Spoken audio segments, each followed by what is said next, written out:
જ્યારે ભગવાન બ્રહ્માંડની રચના કરી રહ્યા હતા ત્યારે તેમણે જીવને કહ્યું હતું કે તમારે નશ્વર જગતમાં જવું પડશે, હું સૃષ્ટિ બનાવવાનો છું.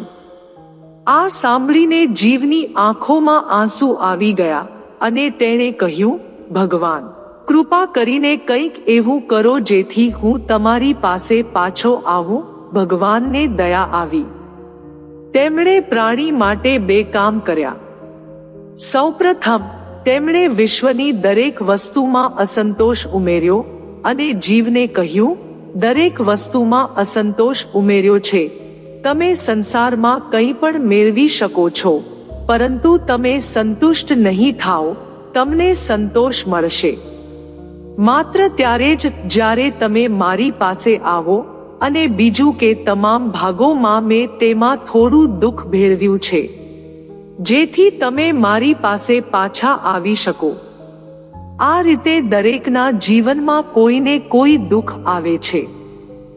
જીવનનું દુઃખ કે ઉદાસી આપણને ઈશ્વરની નજીક લઈ જવા માટે છે, પરંતુ આપણે તેને ચૂકીએ છીએ.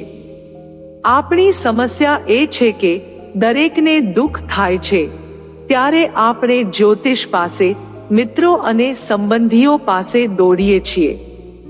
કશું થવાનું નથી. માનસિક સંતુષ્ટિનો થોડો સમય, જો વ્યક્તિ દુઃખથી ડરતી નથી અને તેને ભગવાનનો પ્રસાદ માનીને આગળ વધે છે, તો મામલો ઉકેલાઈ જાય છે. ભગવાનથી છૂટા પડવાના દિવસો યાદ આવે તો વાત સ્પષ્ટ થઈ જાય. અને જીવ પણ દુઃખની પાર છે. દુઃખ એ ઈશ્વરની ભેટ છે.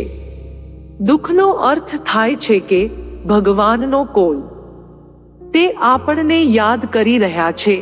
આ ઉદાસી અને દુઃખ પહેલા પણ ઘણા સંતો માટે ભગવાનને પ્રાપ્ત કરવાનો માર્ગ બની ગયો છે.